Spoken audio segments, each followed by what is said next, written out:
Good morning. आज अपन राजस्थान की जलवायु का तृतीय पाठ उसका अध्ययन करेंगे। उससे पहले राजस्थान की जलवायु के तापमान के आधार पर राजस्थान की जलवायु के सामान्य वर्गीकरण उसका अध्ययन किया था।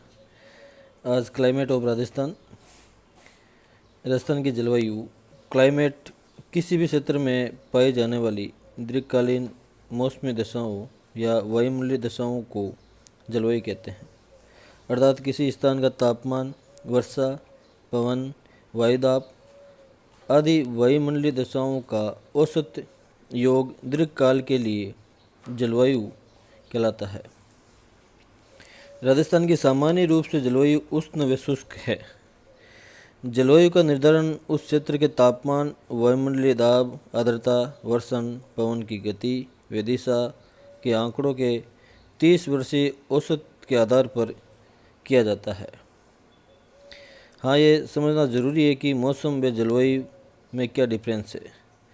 जहाँ जलवायु वायुमंडलीय दशाओं का दीर्घकालीन औसत है, जिससे इसकी प्रकृति स्थायी होती है, अर्थात जलवायु में परिवर्तन एक अत्यंत धीमे गति से होता है, जबकि मौसम किसी क्षेत्र की लघुकालीन वायुमंडलीय दशाओं को व्यक्त करता है।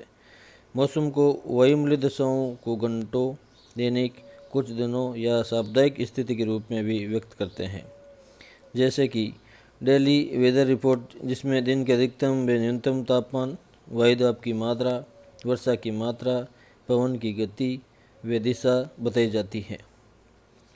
मौसमी दशाओं में परिवर्तन बहुत कम समय में ही उत्पन्न हो सकते हैं, अर्थात मौसम परिवर्तनशील रहता है। जैसा कि किसी दिन उच्च तापमान, वही अगले दिन तेज वर्षा के कारण तापमान में काफ़ी गिरावट हो जाए। साथ ही वायुदाब व आर्द्रता में परिवर्तन हो जाता है। इस घटना को मौसम परिवर्तन कहेंगे, न कि जलवायु परिवर्तन। अर्थात मौसम लघुकालीन घटना है और जलवायु दीर्घकालीन घटना है। इसमें यह मुख्य अंतर है। किसी भी क्षेत्र की जलवायु को निर्धारित करने वाले वायुमंडलीय कारक या चर या फैक्टर्स निम्न प्रकार के हैं। नंबर 1 तापमान, टेम्परेचर। नंबर 2 वायुमंडलीय दाब, एटमॉस्फेरिक प्रेशर। नंबर 3 आर्द्रता, ह्यूमिडिटी। नंबर 4 वर्षण, प्रेसिपिटेशन की मात्रा। और नंबर 5 पवन गति व विंड की दिशा। तापमान, किसी भी क्षेत्र का तापमान उसकी अक्षांश स्थिति, समुद्र से निकटता या दूरी, समुद्र तल से ऊंचाई, वहाँ के धरातल की प्रकृति, वहाँ वनस्पति की मात्रा आदि कारकों पर निर्भर करता है। तापमान को डिग्री सेल्सियस में व्यक्त किया जाता है। नेक्स्ट, वायुमंडलीय दाब या वायु दाब, किसी सतह पर उसके ऊपर स्थित वायु द्वारा उत्पन्न भार या वेट या बल, फोर्स होता है, अर्थात प्रति इकाई क्षेत्रफल पर वायु के स्तंभ के भार को वायुदाब कहते हैं। वायुमंडलीय दाब को मिली बार में मापते हैं या मरकरी कॉलम के रूप में व्यक्त करते हैं। सामान्यतः तापमान वृद्धि होने पर वायुदाब कम होता है, क्योंकि हवा हल्की होकर ऊपर उठने लगती है, जिसके कारण ग्रीष्मकाल में वायुदाब कम व शीतकाल में वायुदाब उच्च या अधिक होता है। इसी प्रकार धरातल से ऊंचाई बढ़ने के साथ वायुदाब में कमी आती जाती है। जलवायु की दृष्टि से सापेक्षिक आर्द्रता या रिलेटिव ह्यूमिडिटी महत्वपूर्ण होती है, क्योंकि इसी पर वर्षण की संभावना निर्भर करती है। तापमान बढ़ने पर वायु की आर्द्रता धारण की क्षमता बढ़ जाती है, जिससे सापेक्षिक आर्द्रता घट जाती है। इसी कारण ग्रीष्मकाल में उच्च सापेक्षिक आर्द्रता होने पर भी वर्षा की संभावना रहती है, अन्यथा नहीं। जबकि निम्न ताप में वायु की आर्द्रता सामर्थ्य कम हो जाती है, जिससे शीतकाल में वायु में आर्द्रता की तुलनात्मक कम मात्रा होने पर भी वर्षण की संभावना बढ़ जाती है। वर्षण वर्षा या रेनफॉल से भिन्न है। वर्षा वायुमंडलीय जल वाष्प का संघनन के पश्चात, कंडेंसेशन के पश्चात जल बूंदों के रूप में पृथ्वी तक पहुंचने की प्रक्रिया है, उसको रेनफॉल बोलेंगे। जबकि प्रेसिपिटेशन या वर्षण वायुमंडलीय जलवायु का संसाधन या संघनन के पश्चात जलीय रूप, ठोस अवस्था, अर्ध ठोस अवस्था में से किसी भी रूप में पृथ्वी तक पहुंचने की प्रक्रिया है, उसको अपन प्रेसिपिटेशन कहेंगे। प्रेसिपिटेशन में वर्षा, फुहारे, स्नोफॉल, सिल्ट, स्नोफ्लेक्स, हेल या ओले आदि सभी सम्मिलित किए जाते हैं प्रेसिपिटेशन में। विंड, पवनें उच्च वायुदाब क्षेत्र से निम्न वायुदाब क्षेत्र की ओर क्षैतिज रूप से गतिशील वायु पवन कहलाती हैं। पवनें स्थायी, प्रचलित या ग्रही या अस्थायी व स्थानीय प्रकार की हो सकती हैं। ग्रहीय या प्रचलित पवनें पृथ्वी पर साल भर एक निश्चित दिशा में सुनिश्चित वायुदाब पेटियों में मध्य प्रवाहित होती हैं। पवन उच्च वायुदाब के क्षेत्र से निम्न वायुदाब क्षेत्र की ओर प्रवाहित होती हैं। उच्च वायुदाब से वायुमंडलीय दशाओं में स्थिरता उत्पन्न होती है, जबकि हवाएं नीचे बैठती हैं, जिससे प्रतिचक्रवाती स्थिति उत्पन्न होती है और वर्षा की संभावना खत्म हो जाती है। निम्न दाब की स्थिति में हवा में पर्याप्त नमी की मात्रा होने के कारण वर्षा की मात्रा या संभावना बढ़ जाती है, क्योंकि हवाएं ऊपर की ओर उठने या उठती हैं एवं संघनन बिंदु पर पहुंचकर बादलों का निर्माण करती हैं।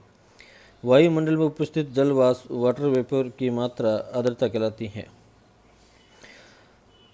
वायु की जल वाष्प धारण की क्षमता उस वायु के तापमान पर निर्भर करती है। तापमान बढ़ने पर जल वाष्प धारण की क्षमता बढ़ जाती है। इसी प्रकार वायु के तापमान घटने पर उसकी आर्द्रता धारण करने की क्षमता घट जाती है।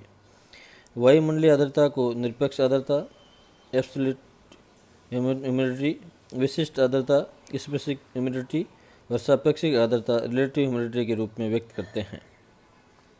निरपेक्ष आर्द्रता वायु के प्रति इकाई आयतन में जल वाष्प की मात्रा कहलाती है। विशिष्ट आर्द्रता वायु के प्रति इकाई भार में आर्द्रता की मात्रा को व्यक्त करता है। सापेक्षिक आर्द्रता किसी निश्चित तापमान पर वायु में विद्यमान जल वाष्प की मात्रा एवं उसके आर्द्रता धारण करने की क्षमता के अनुपात को प्रतिशत के रूप में व्यक्त किया जाता है। राजस्थान एक लैंडलॉक्ड स्टेट है, स्थलबद्ध राज्य है, अर्थात चारों ओर से स्थल से घिरा है। वह समुद्र से काफ़ी दूर स्थित है, जिससे यहाँ हवा में नमी, मॉइस्चर की कमी पाई जाती है। साथ ही मानसूनी पवनों के राजस्थान पहुँचने तक इनमें नमी की मात्रा काफ़ी कम हो जाती है। इससे यहाँ वर्षा की मात्रा कम रहती है। अधिकांश वर्षा मानसून काल में होती है। शेष वर्ष में मुख्यतः शुष्कता, ड्राइनेस बनी रहती है। इस प्रकार यहाँ की जलवायु में महाद्वीपीयता या कॉन्टिनेंटलिटी का गुण पाया जाता है, जिसकी विशेषता तापीय विषमता और कम वर्षा है। राजस्थान की विविधता में धरातल का प्रभाव भी यहाँ की जलवायु को प्रभावित करता है। राजस्थान के पश्चिम में विशाल भूभाग जो अरावली के वेस्टर्न पार्ट में पड़ता है, जिसको अपन शुष्क मरुस्थलीय प्रदेश व अर्ध शुष्क मरुस्थलीय प्रकृति का भी मान सकते हैं। यहाँ रेतीली मिट्टी दिन में सौर विकिरणों की तीव्रता से तृप्त हो जाती है, जिससे दिन का तापमान पश्चिम राजस्थान के कुछ क्षेत्रों में ग्रीष्म ऋतु में 48 से 50 डिग्री सेंटीग्रेड तक पहुँच जाता है। वहीं रात में रेतीली भूमि तीव्रता से ठंडी भी हो जाती है। वहीं शीत ऋतु में पश्चिमी इन्हीं इलाकों में तापमान 0 डिग्री सेंटीग्रेड तक पहुँच जाता है।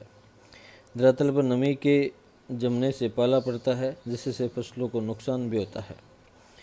पश्चिमी राजस्थान में वनस्पति आवरण अत्यंत विरल है। वे धरातल विस्तृत एवं भौगोलिक बाधा रहित हैं, जिससे यहाँ ग्रीष्मकाल में धूल भरी आंधियाँ व लू चलती हैं। जैसा कि व्यापारिक पवनें, ट्रेड विंड, पछुआ पवनें, ध्रुव पवनें या पोलर विंड के नाम से भी जानती। ये 3 प्रकार की परमानेंट विंड्स हैं, जो लोकल विंड किसी क्षेत्र विशेष की विशिष्ट भौगोलिक परिस्थितियों व जलवायु दशाओं के द्वारा वर्ष के किसी विशेष समय में उत्पन्न होती हैं और वहाँ की मौसमी दशाओं में परिवर्तन ला देती हैं। जैसे पश्चिमी राजस्थान में ग्रीष्मकाल में चलने वाली लू, जिसका दिन अभी आपने किया था। पवनों की गति व दिशा वायुमंडलीय आर्द्रता का वितरण एवं पुनः वितरण करती हैं, साथ ही तापमान को भी प्रभावित करती हैं, जो कि जलवायु निर्धारण का मुख्य आधार माना गया है विंड्स को। राजस्थान की जलवायु को प्रभावित व निर्धारित करने वाले कारक नंबर 1 लोकेशन, स्थिति। तो स्थिति राजस्थान राज्य 23.5 डिग्री से 30 मिनट 12 डिग्री 12 मिनट उत्तरी अक्षांश के मध्य स्थित है।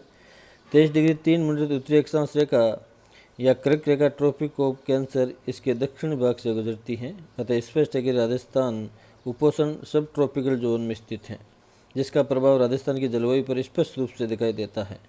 यहाँ ग्रीष्मकाल की लंबाई शीतकाल से अधिक है। दिसंबर, जनवरी, फरवरी के महीनों को छोड़कर साल भर उच्च तापमान बना रहता है राजस्थान में। मई, जून, जुलाई के महीनों में सर्वाधिक तापमान व अधिकतम सूर्य ताप की प्राप्ति होती है। अतः यहाँ की जलवायु उष्ण व उपोष्ण ट्रॉपिकल व सब ट्रॉपिकल प्रकार की है। वहीं शीतकाल में यह क्षेत्र पश्चिम विक्षोभ के प्रभाव में रहता है। रेतीली मिट्टी व बालू का स्तूप व वनस्पति विहीन आवरण युक्त पश्चिमी राजस्थान में धूल भरी हवाएं चलती हैं, जिससे दृश्यता या विजिबिलिटी कम हो जाती है।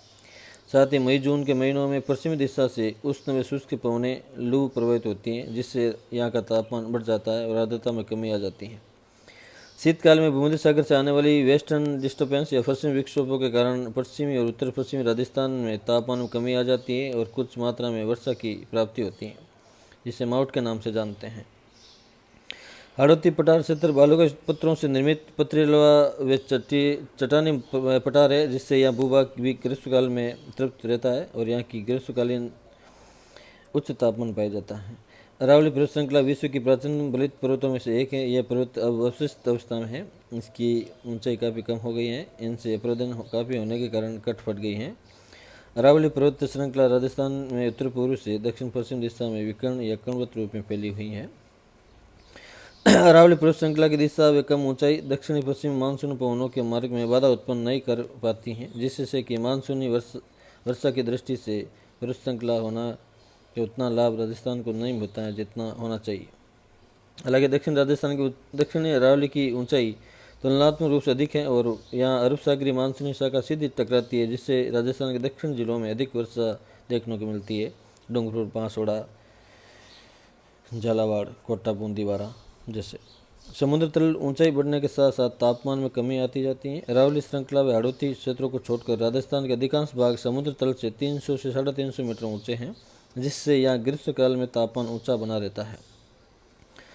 अरावली श्रृंखला के दक्षिण भाग की ऊंचाई अधिक होने के कारण यह तापमान तुलनात्मक रूप से कम रहता है। विशेषकर आबू पर्वत क्षेत्र अधिक ऊंचाई के कारण तापमान कम रहता है और मध्य यहाँ वर्षा भी अधिक पाई जाती है। अतः राजस्थान की सामान्य रूप से अपन जलवायु को उष्ण व शुष्क या फिर उष्ण कटिबंधीय मानसून जलवायु के नाम से जानेंगे।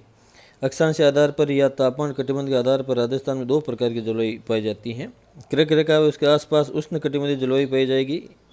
शेष राजस्थान में शीतोष्ण कटिबंधीय जलवायु पाई जाएगी। राजस्थान की जलवायु को प्रमुख रूप से अरब सागर से दूरी, समुद्र से दूरी, अक्षांश स्थिति, ऊंचावच, वनस्पति प्रभावित करती हैं।